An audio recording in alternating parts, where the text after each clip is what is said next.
Welcome back to Faith Builders. I'm Pastor Lorenzo. I'm just so glad that you're joining with us. I just want to remind y'all that every Wednesday night at 7 o'clock at our South Campus, Giant Slayers Youth Ministry, we are having youth night. So y'all come out and join us. We'd love to have you there. I know me and Pastor David, we've been speaking on a message called Evergreen. And it's just being planted in faith. So I encourage you to come out. And I just want to tonight give you a little bit of what we've been teaching on Youth Night if you haven't been able to watch online or attend. And so one thing that me and Pastor David have been talking about is that we want y'all teenagers to understand faith. To understand faith. And being planted in faith is another deal. We have to understand in Psalms 1:1, it says 1-3, it says, great blessings belong those who don't listen to evil advice, who don't live like sinners, who don't join those who make fun of God. Instead, they love the Lord's teachings and they think about them day and night. So they grow strong like a tree planted by a stream, a tree that produces fruit when it should, and its leaves that shall never fall. Everything that they do is successful. So being planted in faith, being rooted in faith. And an example Pastor David said was that, did you know a palm tree, how tall it is, as we can see, is how far its roots go underground? So that when the winds and waves beat against it, it could bend all the way to where it's touching the ground. But at the end of the day, it's going to go right side up. And it's never uprooted because its roots are so deep. And us, when we come into the kingdom of God, we have to understand that our faith needs to be rooted in His promises and His word and what He's declared over our lives. And what is faith? You might be asking. Hebrews 11 verse 1, it says, faith makes us sure of what we hope for and gives us proof of what we cannot see. And a lot of times in our life, we have been, maybe you haven't, but I have, before I came to Christ, is that I used to always say I have to see it before I believe it. And when I was saying that, I wasn't allowing faith to work. I was allowing my natural senses to determine what was real. And so when you come into the kingdom of God, you got to realize that it's not about seeing it. It's about believing it without proof. And that's what faith is. But we know that when we walk in faith, that is our proof. And when you come into the kingdom, you don't start off with such great faith. You might be hearing about people, healing people, or you're like, man, I could never do that.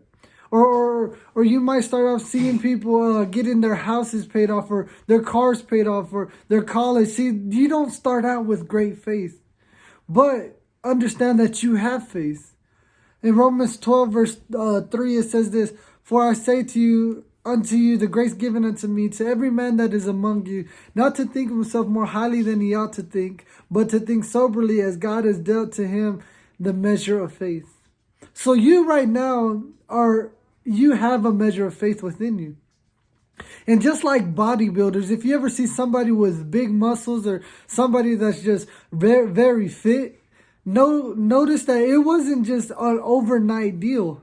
I know I've seen pictures of transformations, body transformations that took over years. And it's funny to me how the people who aren't in church realize this thing, that they put that picture for their mind, like, this is where I'm going to get to. Even though their body, they might be overweight, they have that goal and they have their faith set to that thing that they're going to continue to push. They're not going to allow whatever's going to attack them, no matter what people say. They're going to continue to strive for that goal. And so when we come into the kingdom of God, we have promises that God has given to us. We have promises of healing, promises of prosperity, promises of peace, promises of comfort. See, you have all these promises in the word. And even though you might not feel like you have that, you got to walk in faith to achieve that. See, you don't start off with great faith, but the more that you develop that muscle in faith, the quicker it comes. It's like when a bodybuilder, he doesn't just start off with 200 pounds when they're bench pressing, but they start off with 50. Then from 50 to 60 to 70, all the way till you get to that 200 max. And so we understand that as bodybuilders, we take it one step at a time. A little increase is better than no increase. And so us as Christians, we got to use our faith. We got to make sure, how it says in Thessalonians 1:3, that your faith grows exceedingly.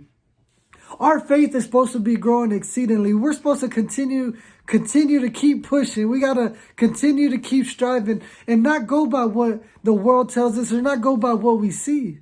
Because when we put our faith in the word, in Isaiah 55:11, it says that his word will not return to him void, but that it will accomplish all that he set out for it to do. So right there, I just want to encourage you, continue to use your faith in the word, and understand that as you continue to push, even though a little thing, whether it be you just believing for a headache to go away, whether it's you just believing for your food to get paid for, whatever it is, use your faith today. Because if you aren't using your faith is remaining idle. And if you ever seen a lake that's not flowing like a river, you see that it begins to get algae and it turns into green water, and it's just disgusting. But what I'm telling you is that we are designated and designed to be flowing like a river, bringing life to everywhere we go. So right there, I just want to encourage you tonight. Use your faith. Begin to believe God for the supernatural to happen in your life. And just as a bodybuilder builds his muscle, build your faith muscle. Build your faith muscle, and I guarantee you, as long as you're committed and rooted in the word, everything that God's promised you, you will live in it. So right there, I just want to thank you for joining us with Faith Builders, and we'll see you next time.